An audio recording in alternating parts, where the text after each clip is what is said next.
we can relax on this one. Alexis McAllister to Liverpool will happen. This video is being brought to you with thanks to Surfshark.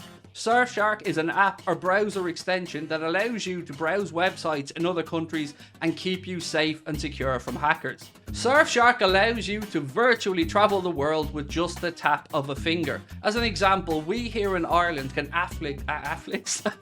What is Afflix? We here in Ireland can watch other countries' Netflix libraries, unlock UK services such as BBC iPlayer, and of course that all-important Spanish DAZN account for football. Surfshark keeps you safe and secure by covering up everything that you do online. When your device connects to the internet, all this information is, in a way, blurred out. This is particularly effective when you're out and about on public Wi-Fi, maybe you're in college or at a cafe. It keeps your information safe and secure from hackers. With a Surfshark, just ask Surfshark. Just here, have a Surfshark. Johnny?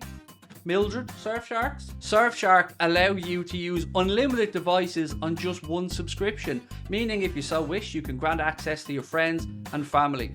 On top of that, Surfshark offer a 30-day money-back guarantee. If you don't like it, they refund you. It is that simple. Simply scan the QR code on your screen right now, or use the link in the description, putting in the code Anfield Agenda at checkout. Alexis McAllister to Liverpool Football Club is moving closer and closer and closer. Fabrizio Romano has been speaking about it, and he said, Liverpool have an agreement on the length and salary of the contract with Alexis McAllister. They will pay the release clause to Brighton. It's way less than the 60 to 70 million pound. It's a very good deal for Liverpool. Now, Fabrizio obviously knows the number. I don't. But I did say to you guys a couple of weeks ago that I was told it's going to be less than the 70 million pound. I thought maybe closer to the 60. But there are some people who are thinking it might be like 45, 50. Now, again, I don't know if that's true or not. Fabrizio obviously knows a number, and I'm sure the number will come out in due course. But if it's 45 or 50, that is a great deal. That is a very, very, very good deal to get Alexis McAllister. It looks as though the deal will be sorted out next week. He said the timing is very clear. Next week for the Alexis McAllister transfer. So you will expect to see him in a Liverpool shirt, holding it up and doing the media stuff, I would expect, before he heads off for his international duty. And I'm sure you've all seen his cousin as well in that video and a few other bits and pieces. So we can relax on this one. Alexis McAllister to Liverpool will happen. Now I want to move on to some stuff that you guys haven't really spoken about, which is, one, Darwin Núñez hasn't been called up to the first international team under Bielsa for Uruguay. I think it's a good thing for us. Obviously, it gives him an extended holiday and allows him to get a full pre-season under his belt, which hopefully will benefit us in the new season because we need him to hit the ground running next season. Football Insider have said that Liverpool plan to hijack Chelsea's move for Southampton midfielder Romeo Lavia. Now, if Chelsea sign Ugarte, which it looks like they're going to do, surely they're not going to come back in for another defensive midfielder. So if Liverpool, and I will move on to explain this in a second, if Liverpool do indeed bring in three midfielders, and it's only potentially one of Koné and Thuram, will we see Lavia as the other one? I don't know.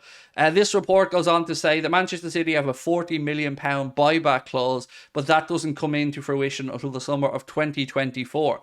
Now, I don't know what that means. I don't know if that means somebody else can come in this summer, or if somebody does come in this summer, that Manchester City have to either say yay or nay to them with the release clause or the buyback clause. I honestly don't know how it works in that regard. But they have linked Liverpool again to the player, relegated with Southampton, and I've got no idea how much it would cost for Liverpool or anybody else to bring Lavia from Southampton to Anfield or elsewhere. I spoke to you guys already about that. So, a little bit of an update as well with regard to people who are looking at from an attacking perspective.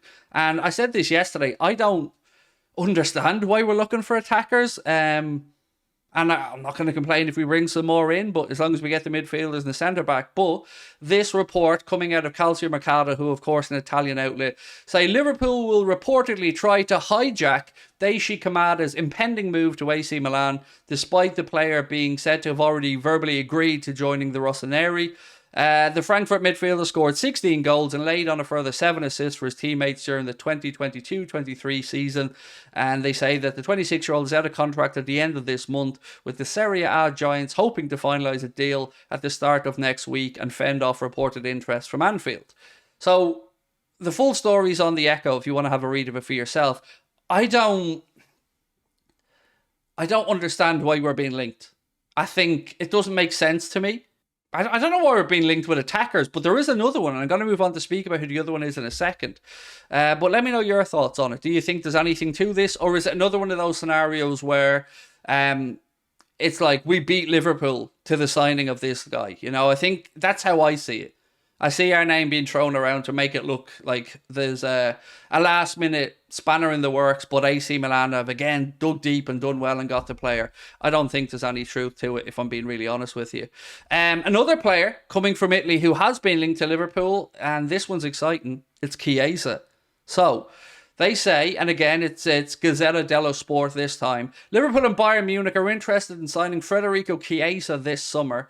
Chiesa could be available for as little as £34 million as the Italian side look to raise funds. Now, of course, you can find all of these things on the Anfield Agenda Twitter account, so if you aren't giving us a follow on Twitter, please do. But I want to know, what's the story with Chiesa? I haven't watched him since he's come back from his injury. Before his injury, I would have crawled over broken glass to bring Federico Chiesa to Liverpool. But I don't know what his season's been like since he's come back. I'm assuming it hasn't been great, because I don't remember seeing his name in the media too often. And I certainly don't remember seeing his name on the score sheet too often. So what are we saying? Is it too late? Is he too injury prone? Has he not recovered? Or do you think it's BS? I don't know, but he is somebody I always wanted at Liverpool Football Club. I just don't know if we're in the market for a forward at the minute. I genuinely don't understand. And on that, I want to move on to Adrian San Miguel for a second, because I highlighted how much I dislike the idea of Liverpool giving him a new deal. But I want to give him massive credit for the work that he's doing with charities and the work that he's doing to just raise football awareness and make sure it's a fully inclusive sport. So I'm all for separating the player on the pitch and the man. And Adrian San Miguel looks like he's doing great work in the community, great work with charity. And I want to commend him for that. And I want to say well done. I still don't feel like he has a place at Liverpool Football Club. But again, I was reading a piece from James Pearce yesterday in The Athletic, and he said that he's a lovely fella, that it is a difficult role to fill. And I'd never really thought about that before. Being really honest with you, I'd never really given much thought to how hard it would be to be a third keeper, because second keeper, you have a bit of hope, you know. Maybe you get to lesser cup competitions. Maybe if Alisson gets injured, Kelleher can get in there. But to be a third choice keeper, I guess that does take a very strong character who knows that his chances are going to be extremely limited and still shows up every day, still professional, still trains hard. So I guess on that one, give Adrian San Miguel his fair dues. Yeah, well in. And I love seeing about players doing stuff in the community and making football a more inclusive sport. So well done on that one, Adrian. On Manu Koné, the last bit before I come back to you guys for some comments. Jacques Talbot has been speaking about Manu Koné. And rather than me speaking about Liverpool's pursuit of Koné, I want to speak a little bit about maybe Koné's will and desire to come and play for Liverpool, because Jacques Talbot has said it's quite evident the player is really trying to get into Liverpool. So look, I love that. I love the idea of anybody wanting to come and play for Liverpool, wanting to come and play for Jurgen Klopp, and really trying to push a move through. But what makes me a little bit concerned is Neil Jones saying that, again, I'm paraphrasing this, but actually, I probably have the real quote here, actually. Yes, he said, on Liverpool's pursuit of Manu Koné and Khéphren Thuram, I'd lean towards one or the other if you were talking about them. I'm not convinced they'll get either of them fully. There's still work to be done. Now, that got me thinking. If it is one or the other, we're all aboard the Thuram train, yes? Are we together on that one? I don't know if it's both, one or the other, or none. I've no information. I'm just going with the media on this one. I would prefer Thuram from what I've seen, and it isn't much. But his injury record is exemplary, as in there isn't one. And I think he's looks like a better player. But if we are under pressure from PSG, it's good to know that maybe Liverpool have an alternative there. And Khéphren Thuram could be the number one choice. Maybe Koné's number two. I've kind of gotten used to the idea of us signing both of them, I can't lie. And one more thing from Neil Jones. He said, on Alex Scott to Liverpool, I could see a world where he comes in as a young player to be moulded to come through, kind of like by Cecic.